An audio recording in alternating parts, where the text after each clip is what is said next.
GIS has played a prominent role historically in the state of Alabama, but it's becoming more prominent now. We have a rich history with GIS in the state, going back to Virtual Alabama, which was created in 2005. But more recently, we've had several new things that have happened that are, I think, very important to our citizens. One of those is our Land Conservation Trust, Forever Wild.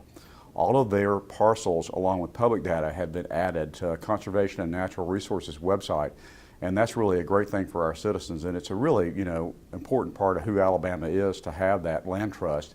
And the total amount of acreages is over 200,000, so it's a lot of content, and it's a great thing for the people of Alabama to be exposed to.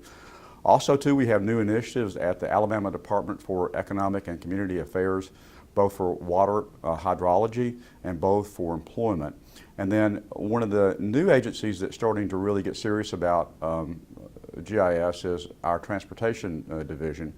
ALDOT is formed an executive steering committee, and they're also in the process of working on a road center line mapping system.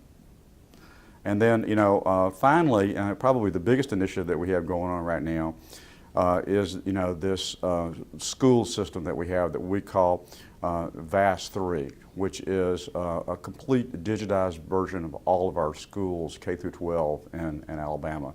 We think it's one of a kind. We're very proud of it. It was a wonderful collaboration amongst many different organizations, including the Department of Education, as well as law enforcement.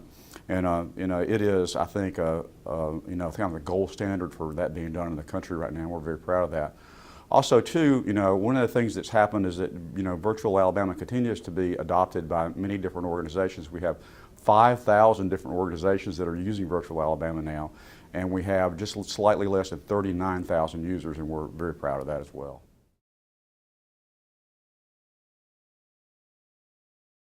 Well, I think that model where we have this executive council that works with our program office along with an advisory board is a model for how we govern IT in the future. My office is a governance office, and I really do think that that's a model that we can use in other areas, and it's serving us very well.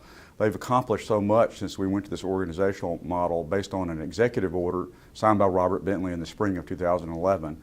And we think that it's, the right model for us. It's paying huge dividends. We got the right people in the room. And one of the things that we need to do is just kind of grow the utilization to, particularly to smaller agencies, but just across state government. And that's one of the things that my office is very much excited about partnering with the program office and doing.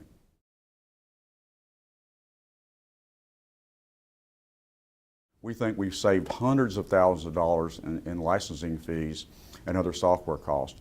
But more importantly, what it does is it makes it very easy for people to get exposed to GIS and try it out.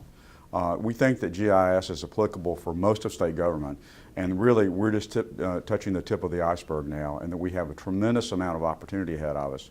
One of the things I've always believed is that success breeds success.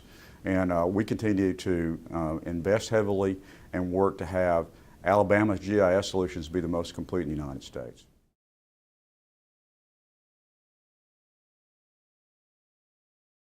Well, I think, trying to problem solve geospatially is probably, one of the last frontiers in problem solving. And if you, think back to, how some of the great problems in history, were solved, it was, really using geospatial data before geospatial data existed.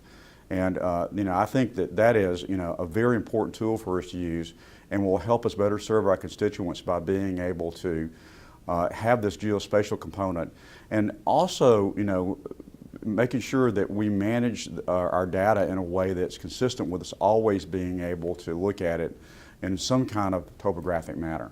And one of the things that I've talked to the people in the state of Alabama about is making sure that we keep those records in the GIS system, our kind of gold client record.